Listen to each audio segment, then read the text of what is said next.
ఇక పహల్గామ్‌లో ఉగ్ర దాడిలా అమాయకుల మీద అయినటువంటి ఈ దాడిని ఖండించింది ఏపీ సర్కారు. ఇంకా అంతనే కాదు, ప్రాణాలు పోయిన కుటుంబాలకు అండగా ఉండుకుంటా ఏపీ సర్కారు ఒక గొప్ప మనసునే చాటుకున్నదనే చెప్పాలి. చంద్రాల సార్ చేసిన ఈ ఆలోచనకు ప్రతి ఒక్కరు హ్యాట్స్ ఆఫ్ అని అంటున్నారయ్యా. మరి వాళ్ళు అనుడు కాదు, ఈ వార్త వింటే మీరు కూడా ఇదే మాట అంటారు, హ్యాట్స్ ఆఫ్ బాబు సారు, హ్యాట్స్ ఆఫ్ కూటమి అని.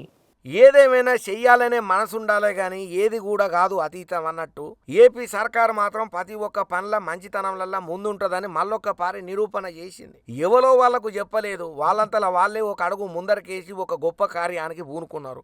ఏమయ్యా ఏమా కార్యం అని అంటారా? పహల్గామ్ ఉగ్రవాద దాడిలో మరణించినటువంటి ఫ్యామిలీలకు ఏపీ సర్కారు ఆర్థిక సహాయాన్ని ప్రకటన చేసింది. విశాఖపట్నానికి చెందినటువంటి జేడి చంద్రమౌళి, కావలికి చెందినటువంటి ఐటీ ఉద్యోగి మధుసూదన్ అనే ఇద్దరు వ్యక్తులు పహల్గామ్ ఉగ్రవాది దాడిలో మృతి చెందిండ్రు. ఇక వాళ్ళ కుటుంబాలకు 10 లక్షల ఎక్స్గ్రేషియాను ప్రకటన చేసింది ఏపీ సర్కారు. అయితే పహల్గామ్ ఉగ్రవాద దాడి కేసులల్లా బిగ్ ట్విస్ట్ చోటు చేసుకున్నది. ఈ ఉగ్రవాద దాడులల్లా అమాయకుల ప్రాణాలు ఈ విధంగా తీసుడు అనేది చాలా దారుణం అనే చెప్పాలి. మళ్ళా ఇటువంటి జరగొద్దని చెప్పి ప్రతి ఒక్కరు కోరుకుంటున్న మాట.